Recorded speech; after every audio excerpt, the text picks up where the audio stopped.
네, 매일 아침 지나치지 말고 이것만은 꼭 알아야 된다. 뉴스픽 전해주는 남자 김동현 뉴스마터 기자 나와 있죠? 안녕하십니까? 안녕하세요. 그 자리 오랜만에 앉는 거 아니에요? 다 그동안 어디가 있었어요? 지난 금요일에도 한번 앉았습니다. 그랬군요. 근데 엄청나게 오랜만에 앉는 듯한 이 느낌은 도대체 뭘까요? 네. 설마 주말에 안 봤다고 혹은 월요일 안 봤다고 이렇게까지 존재감이 그랬을까? 아닌 것 같은데. 자, 보겠습니다.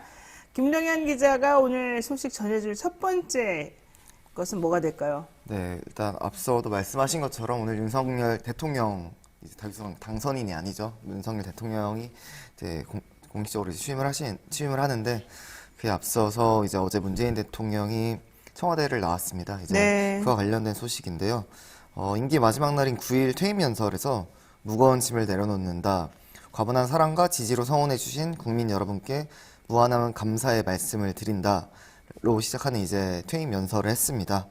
그래서 일단 이번 퇴임 연설, 퇴임 사안은 그 문재인 정부가 탄생했던 이제 국정농단 사태, 촛불 집회를 먼저 언급하는 것으로 시작을 했고요. 네.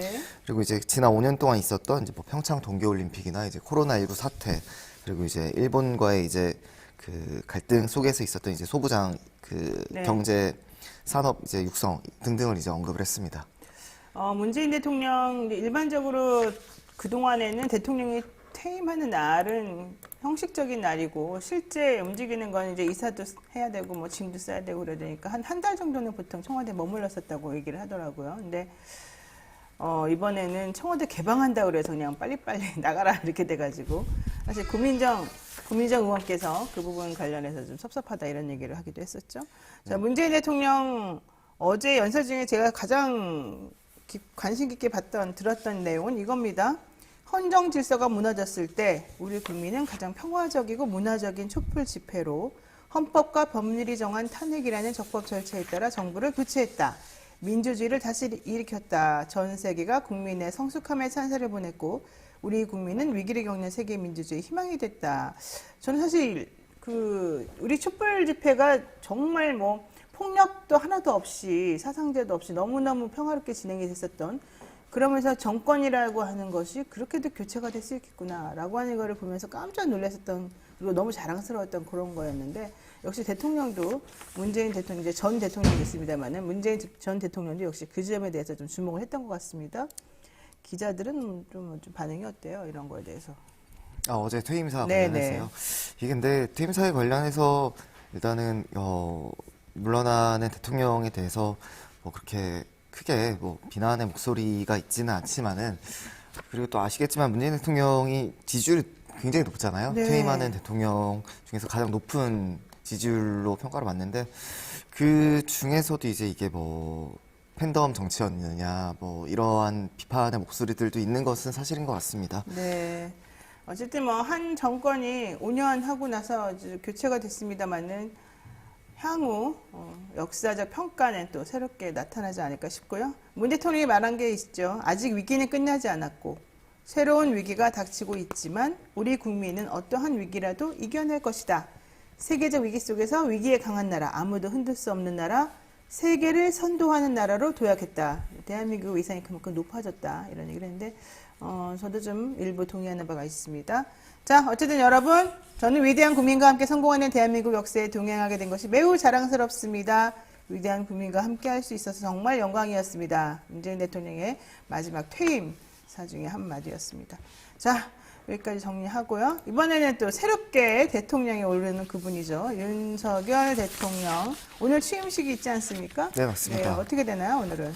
네, 오늘 취임식은 국민이 함께 만드는 취임식이라는 이제 컨셉으로 진행을 한다고 합니다. 네. 소통을 굉장히 강조했다고 하고요. 그래서 오전 11시에 이제 시작을 하는데 이제 국회 경내 180m 가량을 직접 걸어가면서 시민들과 인사도 나누고 뭐 셀카를 찍으면서 단상까지 이동하며 시민과의 소통하는 모습을 보여주려고 이제 노력을 할 것 같고요. 국회 분수대 지나서 이제 연단 밑에 도착하면은 동서화합의 의미로 대구 남자 어린이와 광주 여자 어린이가 이제 꽃다발을 전달하는 네. 그런 시간들도 있다고 하고요. 네. 그래서 국민 희망 대표 20명과 함께 이제 손을 잡고 단상에 오른다고 합니다. 그렇군요. 아, 취임식 컨셉이 소통이다. 그래요? 정말 소통 맞아요? 그동안 우리가 취임덕이라고 부를 만큼 이 취임하기 전 한 2달 동안 소통 제일 안 되는 대통령 중에 한 명으로 계속 얘기가 되어오긴 했었는데 이번에는 180m가량을 걸어오면서 시민들과 인사도 나누고 셀카도 찍으면서 단상까지 이동하는 스킨십을 좀 해보겠다 이런 얘기를 했습니다. 1,000명이 올라갈 수 있는 단상에 윤 당선인 내외와 문재인 대통령 내외가 나란히 앉을 것이다 이런 얘기였는데 박근혜 전 대통령이 참석을 하는군요. 권영숙 여사는 불참 의사를 밝혔습니다. 하지만 이순자 여사는 또 참석하겠다 이런 얘기예요. 네, 그렇게 알려져 있고요. 네. 사실 이번 그 취임식에서 또 주목을 받는 인물이라고 한다면은 말씀하신 것처럼 이제 박근혜 전 대통령과 김건희 여사 이 2명을 꼽을 수 있을 것 같거든요. 이제 김건희 여사 같은 경우는 사실 공식 석상에는 잘 드러내지는 않았던 인물이었기 때문에 네. 그래서 이제 관심을 받는 것 같습니다. 되게 특이하지 않습니까? 대통령 부임은 당연히 참석하는 거가 당연한데 그게 사람들로부터 좀 얘기가 되는 것이라는 참 이상한 일이죠. 자, 어쨌든 간에 25분 정도 취임사 발표가 진행이 될 거라고 하는데요. 오늘은 이제 어떠한 말씀을 하시면서 새로운 대한민국에 대한 비전을 국민들에게 제시해 줄지 좀 기대가 되고 있습니다. 자, 그리고요. 세 번째 이슈 보죠. 윤석열 대통령 당선인 시절에 장관 후보자들 내각을 다 이제 구성을 해서 인사청문을 요청을 했었었는데 결과적으로는 다 지금 아직까지 뭐 국방부 장관에 대한 인사청문 채택 보고서 채택된 거 말고 특별한 게 아직 없지 않습니까? 이 얘기도 한번 들어볼까요? 네, 어제 이제 한동훈 법무부 장관 후보자 인사청문회가 이제 가장 이제 관심을 받았었죠. 이제 네. 그 전까지 이제 정호영 보건복지부 장관 후보자에 대한 이제 부적격 논란도 있었고, 민주당이 이제 한덕수 국무총리 후보자의 인준 불가 방침을 이제 지속해서 이제 드러내면서 네. 이제 당장 이제 오늘 새로운 대통령이 취임을 하더라도 윤석열 대통령이 취임을 하더라도 네. 이런 전국의 냉각이 계속해서 지속될 거다라는 이제 전망들이 계속 나오고 있고요. 네. 18개 부처 중 이제 14개 부처 장관 후보자 인사청문회가 마무리됐다고 합니다. 이제 김인철 부총리 겸 교육부 장관 후보자는 자진 사퇴를 했고요. 그래서 현재 윤석열 당선인이 오늘까지 정호영 보건복지부, 원희룡 국토교통부, 박보균 문화체육관광부, 이상민 행정안전부 이제 이분들에 대한 인사청문 보고서 재송부를 이제 국회에 요청을 했다고 합니다. 지금 재송부 요청한 거는 국회에서 인사청문 보고서를 보내주지 않았기 때문이고 결과적으로는 이제 반대 의사를 표현하고 있다 이렇게 보면 될 것 같은데 한덕수 총리 후보자에 대해서도 사실은 이게 안 돼서 추경호 경제부총리가 지금 대행을 한다는 거잖아요. 자, 그리고 오늘 11일 이영 중소벤처기업부 김현숙 여성가족부 장관 후보자, 12일 권영세 통일부 장관 후보자 인사청문회 예정되어 있고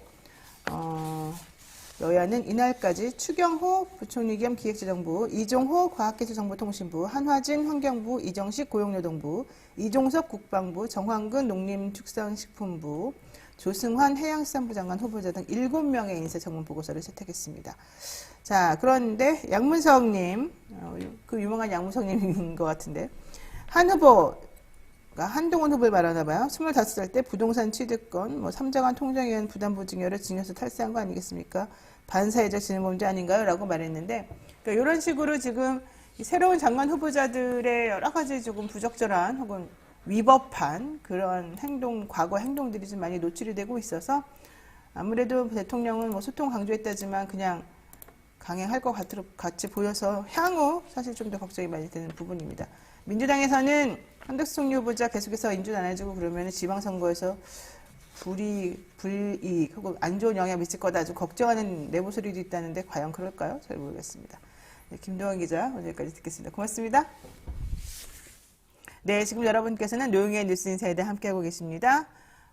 많은 참여 부탁드리고요.